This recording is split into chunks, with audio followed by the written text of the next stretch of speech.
Agora, gente, intestino é um órgão essencial para o bom funcionamento do nosso corpo, fornecendo nutrientes, corrente sanguínea, gerencia os resíduos da alimentação e ajuda a proteger o organismo contra doenças. É muito séria essa questão, né? Tanto é que ele também é chamado de segundo cérebro, viu? E para falar sobre a importância da saúde intestinal, vamos receber com muita alegria e honra, no primeiro balanço, o médico nutrólogo, Dr. Marlon Batista. Fala, doutor! Bom dia, doutor Marlon. E aí, meu amigo? Tudo bem? Prazer estar aqui sempre. Obrigado. Agora, só enfatizando essa importância que foi dita aqui logo de início, hein, doutor? A importância e a complexidade do intestino humano, rapaz. E é um órgão tão pouco entendido por nós, colegas médicos. A gente precisa falar mais disso, porque tem várias doenças que vocês nem imaginam. É verdade. Então, vamos às questões dos nossos telespectadores. Começamos com o Pablo Souza. Pacatuba. Quais os hábitos indicados para ter um intestino saudável? Se me permite, doutor, observação,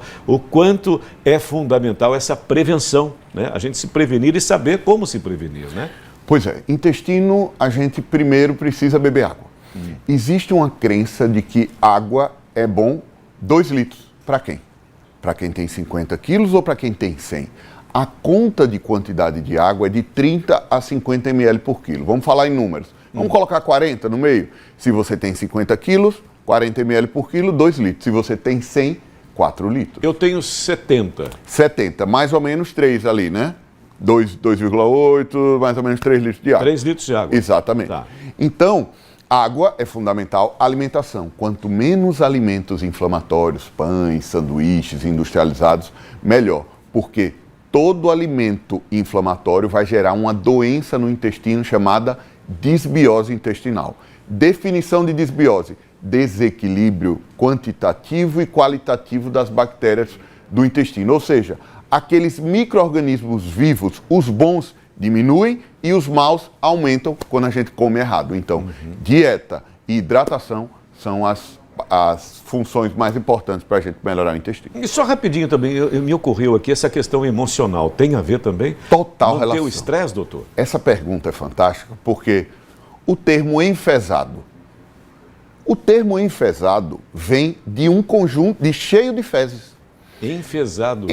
A gente não fala assim, não sei quem está enfesado. O cara está enfesado ali. É cheio de fezes. 90% do hormônio chamado serotonina, do prazer, é produzido lá.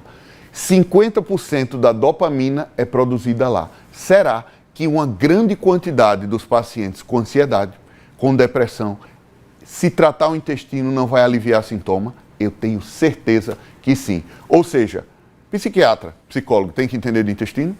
Óbvio. Por isso que eu comecei a falar que intestino é um órgão pouco compreendido e eu já linkei com uma especialidade. Mas tem várias outras que tem que entender de intestino. Sensacional, doutor. Enfesado eu não sabia. Pois é. Olha que legal. Aprendendo. Andresa Silva, Neópolis, o que significa ter um intestino saudável. Quais são os benefícios do intestino saudável? A gente já falou de saúde mental. Então, seu intestino saudável, você vai ter uma melhor produção de serotonina, melhor produção de dopamina e uma melhor absorção de nutrientes. Você não é o que você come. Você é o que o seu intestino faz com o que você come. Então, se você tiver um intestino doente, você quer hipertrofia, está na academia, está tomando creatina, muito bom, suplemento unanimidade, seu intestino não está saudável, você não vai absorver bem. Se você foi no nutrólogo, ele passou para você um monte de cápsula e você tem disbiose intestinal, você não vai absorver bem. E é o que a gente fala grosseiramente de cocô caro você vai fazer, porque você vai eliminar um monte de coisa que era para você absorver. Então, olha a importância de você ter um intestino saudável. Absorção, parte de saúde mental, parte de produção de vitaminas também que tem lá. Cara, é gigante a função do intestino. E olha o conhecimento, gente, que a gente adquire. Obrigado, doutor. Valeu. É bem legal, bem legal. Isso que a gente não sabe, né? Jailson Baiano, do bairro Augusto Franco, Aracaju. É normal não evacuar todos os dias? Só um complemento aqui. Eu gosto muito de personalizar a coisa. Eu vou ao banheiro, doutor, tipo reloginho suíço. Cara do céu. Todos os dias nos mesmos horários. É bom isso aí? Isso é muito bom. Verdade. Então, tem uma coisa que as pessoas não sabem, por exemplo, intolerância à lactose é um problema de saúde que muita gente tem. Intolerância à lactose não é só diarreia. Muitas vezes, constipação, que é um tempo sem ir ao banheiro, é um início de intolerância à lactose. Porque intolerância à lactose, por definição, é manifestação clínica após consumo de lactose. O que é manifestação clínica? Gases, constipação, barriga inchada e diarreia. Então, às vezes, o paciente é constipado, vai ao banheiro uma vez na semana e não sabe o que é, e ele tem intolerância à lactose. Por quê? Lactose é muito presente na nossa vida. Queijo, manteiga, leite, chocolate ao leite, macarrão com queijo por cima. Então, lactose foi feita, leite foi feito para bezerro e não para humano, a não ser o aleitamento materno. Eu adoro, cara. Pois é. Leite, doutor. Leite puro. Leite tem caseína, que é uma proteína inflamatória. E leite tem lactose, que é um carboidrato que não é saudável. O que fazer nessa situação, já que você gosta muito de leite? Boa pergunta. Leite de castanha, leite de amêndoas. Existe uma manteiga chamada manteiga ghee, que não tem lactose, não tem proteínas inflamatórias. E quanto mais maturado o queijo dos vinhos, queijo do reino, queijo gorgonzola, queijo parmesão, menos proteínas inflamatórias e menos lactose. Parmesão. Parmesão. Então, antigamente achava-se que os queijos dos vinhos engordam, né? Isso. Então, não é assim, porque gordura boa não vai nos engordar. Agora, carboidrato, sim. Doutor Marlon, vamos embora. Estela Barbosa de São Cristóvão, consumir leite. Aí, ó, leite fermentado com lactobacilos vivos fazem bem ao intestino. Eu compro uns enfileirados aqui, daquela marca que você sabe, bem famosa. E tomo todo dia à noite. Passava na minha porta essa marca. Isso, com carrinho. Da minha época. Você não vai lembrar disso.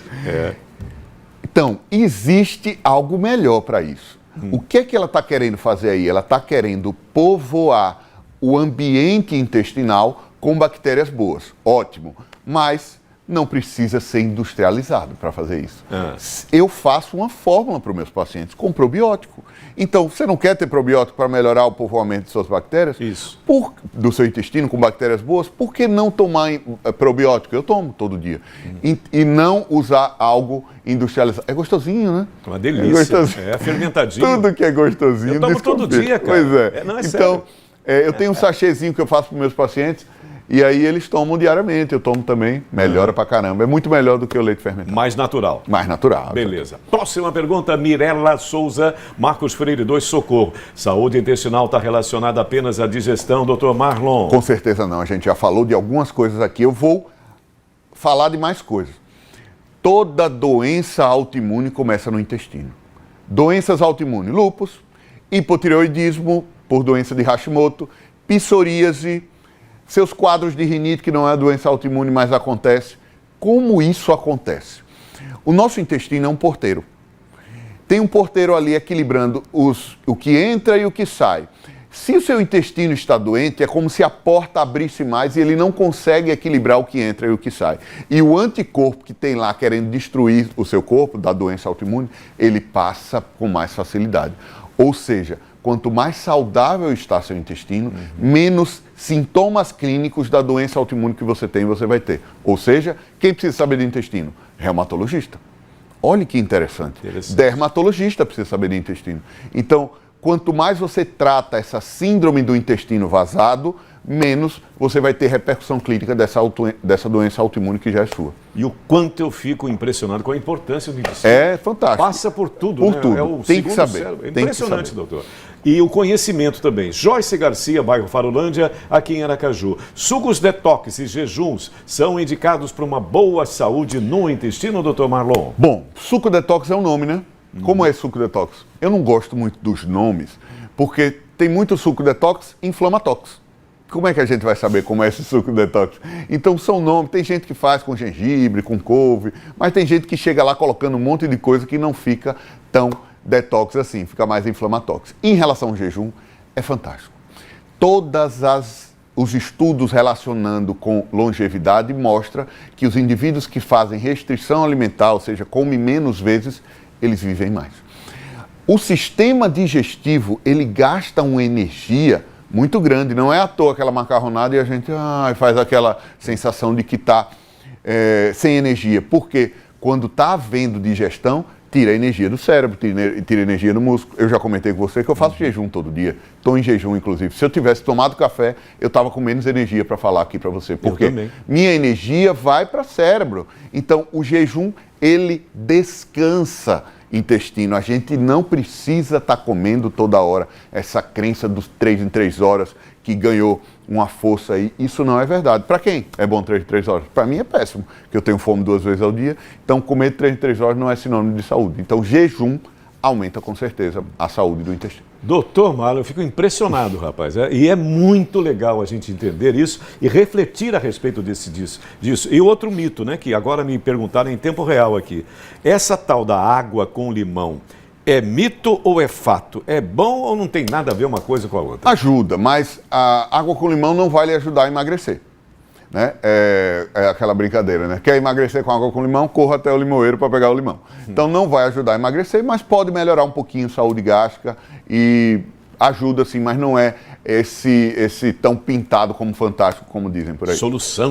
Não é assim. Né? Mal não faz. Mal não faz. Beleza, vamos para a próxima rapidinho. Paulo Santana de Lagarto, comer nozes e pipoca pode causar diverticulite, doutor? Isso é um mito, né? Diverticulite é uma doença em que há uma pressão grande na parede do intestino e forma uma bolsa ali, muitas vezes tem que fazer cirurgia. Essa pressão no intestino, quando é que acontece? Quando o paciente está constipado, quando as fezes dele estão endurecidas, quando o trânsito intestinal está um pouco mais lento. E isso ocorre quando bebe pouca água, quando come pouca fibra, quando come muito carboidrato, quando come muito industrializado. Então o cuidado com a saúde intestinal por si só, com alimentos que não sejam inflamatórios, é que tem que ser o cuidado. Nós, pipoca, não vai causar isso, não. Beleza. A próxima, então, para a gente fechar, doutor. Vanessa Mendonça, de Itabaiana, a saúde no intestino influencia na saúde dos ossos? E o intestino influencia na produção hormonal? Belas perguntas. Ó. Verdade, influencia sim. Influencia porque a gente precisa absorver a vitamina D, que ajuda na saúde óssea. E se você não tiver um intestino saudável, meu amigo, você vai ter a vitamina D baixa, como eu vejo várias vezes nos meus pacientes. A última pergunta era?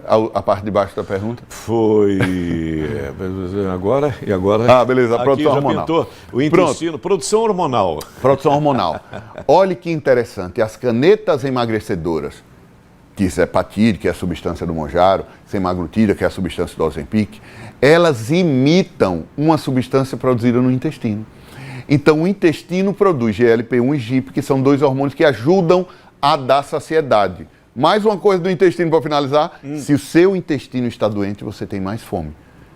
Então, saciedade tem a ver com a produção desses hormônios. Por isso que essas canetas emagrecedoras que estão revolucionando o tratamento de obesidade, eles se basearam em hormônios intestinais. E caríssimo. Caríssimo.